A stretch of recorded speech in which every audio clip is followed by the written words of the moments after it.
Alright, so we're looking at problems number 1 and 2.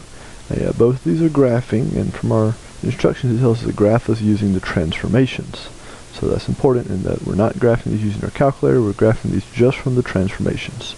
So we're going to start off thinking, what would the graph of just x squared look like? Right? Well, if I'm looking at the graph of just x squared, I know at 0, if I plug 0 in for x, I'd get it 0 squared would be 0, so I'd have a coordinate point right here, 0, 0. If I plug 1 in, 1 squared is 1. If I plug 2 in, 2 squared is 4. If I plug 3 in, I'd be at 9 off my graph. If I go back the other way, negative 1 squared is positive 1.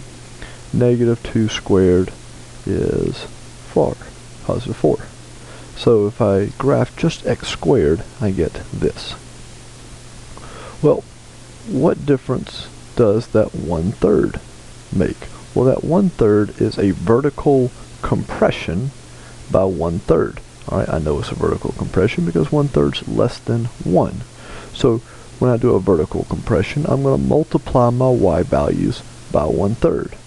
So let's look at the coordinate points I just plotted. The first coordinate point I plotted has a y value of 0. 0 times 1/3 is still 0. So I'm going to put a point right there on 0. My next y value right here is 1. 1 times 1/3 is 1/3. So 1/3 would be right about there. Next one is a y value of 4, because 2 squared is 4.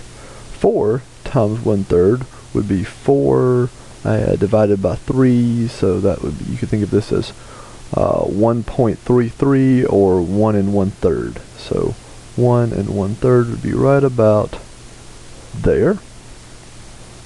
And then if I went back the other direction, I'm going to mirror it.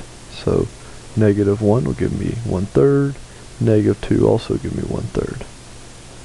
But I need to think about this x value of 3. Well, if I would have plugged 3 into just x squared, I would have gotten 9, which would have been off my graph. But now I'm dividing, or those numbers, by 3, or multiplying by 1/3. Well, 9 times 1/3 is 3. That's on my graph, right there. So now I can take my pen, and I'm not going to do a very good job of this on here, but I'm going to try to connect my dots to make a parabola looking shape. Using my mouse, this is not going to be pretty, sorry. Alright, and it's going to look something like that. Actually worked out better than I thought it was going to. And that's the parabola I get for 1/3 x squared. Okay, let's come over to the other side. Now we'll see from off the beginning of my, they give me negative y values on my graph, and that's because right here, I'll switch over to my highlighter, I see we have a negative. So that's flipping my parabola down. So let's think about what if I was to graph just negative x squared. Let's think about what that would look like. Well, I'd have at 0, I'd get a value of 0. At 1, I'd get a value of 1. At 2, I'd get 2 squared, which is 4. At 3, I would get 9. That'd be off my graph.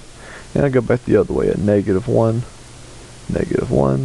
2, I'd get negative 4, 3, I'd get 9. And so that would make the parabola of just negative x squared. It's just the parabola x squared reflected about the x-axis. That's what the negative in front does.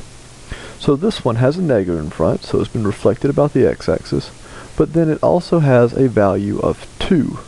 That value of 2 means that I am stretching vertically by 2. So that means I'm going to multiply my y values by 2. Well, let's start at the top. At the top I have a value of 0. 0 times 2 is still 0. My next 2 points both have y values of 1, or sorry, negative 1. Negative 1 times 2 would be negative 2. So those new points will be down here at negative 2. My next y value is at negative 4. Negative 4 times 2 is negative 8. So those jump all the way down here. And then my next y values are negative 9. Negative 9 times 2 is negative 18. Way off my graph. So I'm going to connect the lines that I have best I can.